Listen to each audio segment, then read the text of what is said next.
یوسف کے لیے میں ایک سوال چھوڑ کے گیا تھا. شوکت یوسف صاحب, جب میز پر بات ہو سکتی ہے, جب مذاکرات کا ایک آپشن زیر غور لایا جا سکتا ہے, تو پھر سڑکوں پر کیوں آنا؟ اگر حکومت آفر کرتی ہے باضابطہ مذاکرات کی, تو کیا مذاکرات نہیں ہونے چاہیے؟ پاکستان تحریک انصاف کیا سوچتی ہیں؟ دیکھیں, مذاکرات کی بات نہیں ہے, یہ تو حکومت ٹوٹلی فیلیور کی طرف جا رہی ہے نا. مذاکرات تو اگر انہوں نے کرنے ہوتے یا ان کے پاس اختیار ہوتا تو یہ بہت پہلے کر لیتے.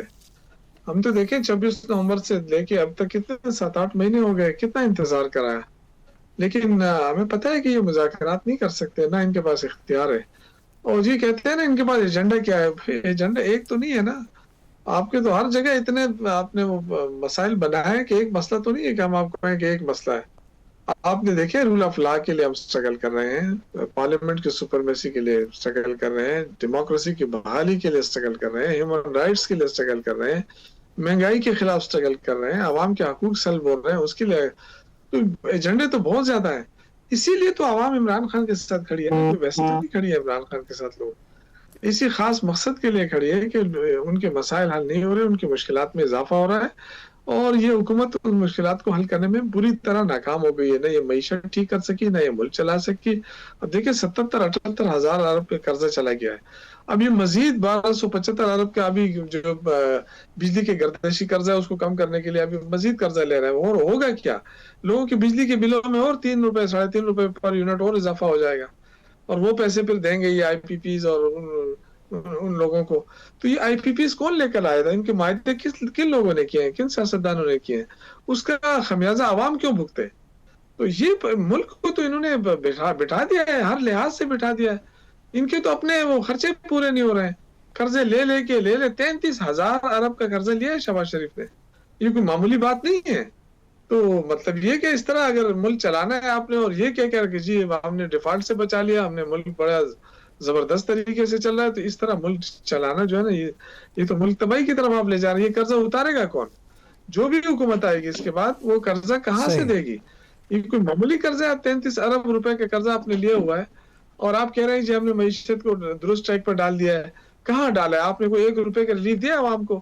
عوام آپ کے خلاف تو اس لیے تو نکلے گی. اب وہ سارے پی ٹی آئی کے ساتھ ہیں, تو اس لیے لوگ کہتے ہیں یہ تو پی ٹی آئی والے ہیں. تو پی ٹی آئی والے کوئی دوسرے ملک سے تو نہیں آئے نا, یہی پاکستانی عوام ہے. صحیح. شوکت یوسف صاحب, آپ کا اس سلسلے میں پوائنٹ اور رائے بھی سامنے آ گئی ہے. اب دیکھنا یہ ہے کہ 5 اگست جو ہے وہ کیا رنگ لاتی ہے. پاکستان تحریک انصاف کتنا سٹرانگ احتجاج کرتی ہے, اور حکومت کو آفر کرنے کے لیے کیا ہے اس کے پاس, اس کے اوپر بات ہوتی رہے گی. اعجاز محمود صاحب, آپ سے میں انڈیا والے معاملے کے اوپر بات کرنا چاہوں گا. سوال یہ ہے کہ کیا جو انڈیا کے راجناتھ سنگھ ہے وزیر دفاع, انہوں نے پارلیمانی گفتگو کی, بڑی لمبی چوڑی تقریر کی, یہ کہا کہ آپریشن سندھور رکا ہے, ختم نہیں ہوا. پاکستان کو ایک بار پھر دھمکایا گیا کہ ہم مزید کارروائیاں کر سکتے ہیں. دوسرا, وہ یہ ماننے کو تیار نہیں ہے کہ جنگ میں ان کو ہار ہوئی ہے.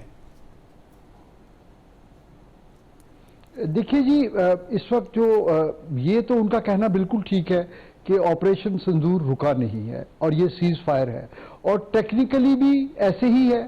سیز فائر کے بعد اگر کوئی دونوں فریق بائی لیٹرلی یا کسی سالس کی موجودگی میں اگر کوئی مذاکرات نہیں کرتے, تو اس کا مطلب ہے کہ سیز فائر تو ایک ٹیمپریری چیز ہے, اس کا ٹائم لائن ڈیفائن نہیں ہے, لیکن وہ کب تک چلتا ہے یہ حالات پہ منحصر ہے اس کا.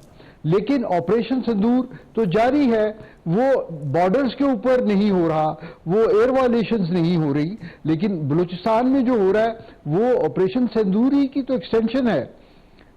جو ہمارے کے پی میں ہو رہا ہے وہ آپریشن سندور ہی کی ایک دوسری فارم ہے نا. تو یہ ان کا کہنا بالکل ٹھیک ہے, کیونکہ جو باقی جو آپ کا سوال ہے کہ وہ اپنی ہار نہیں مانتے, دیکھیے وہ تو یہ تو ابھی کل کی بات ہے نا, وہ تو 65 کی ہار کو بھی نہیں مانتے. تو وہ تو جو یعنی اگر ان کا کوا سفید ہے تو وہ سفید ہی رہے گا. لیکن آج کی جو انوائرمنٹ ہے, جو میڈیا سیوی انوائرمنٹ ہے, وہ ان کا اپنا میڈیا بھی, انٹرنیشنل میڈیا بھی, وہ جب حقائق اور ویڈیوز اور دوسرے ایویڈنس کے ساتھ جب وہ یہ دکھاتے ہیں کہ پاکستان نے ان کے ساتھ کیا کیا اور انہوں نے پاکستان میں کس طرح سویلین آبادی کے اوپر جو ہے اٹیک کیا اور پھر الٹیمیٹلی ان کے 5 جہاز اور ایک جو ہے ڈرون ہم نے کلیم کیا، اور اب وہ 6 سے 7 کی خود بات کر رہے ہیں۔ ہمیں اس وقت بھی ہماری فضائیہ کو یہ پتا تھا کہ ہم جو ہے 2 اور جہاز جو ہے وہ ہمارے میزائل کا نشانہ بنے ہیں، لیکن چونکہ اس وقت اس کا کوئی کریڈیبل ایویڈنس نہیں تھا تو ہماری قیادت نے یہ سوچا کہ ہم ایسا کوئی کلیم نہ کریں جو بعد میں ہم جسٹیفائی نہ کر سکیں کسی وجہ سے۔ اور انڈیا ابھی تک اپنے معاملے کے اوپر کوئی بھی ثبوت پیش نہیں کر سکا، چاہے وہ سیٹلائٹ کے ہوں یا کوئی اور ثبوت ہوں، کوئی بھی ایسا ثبوت نہیں ہے جو اس حوالے سے بھارت پیش کر سکا ہو۔ پروگرام سے اپنے میزبان کو اجازت دیجیے، اللہ نے کے بعد۔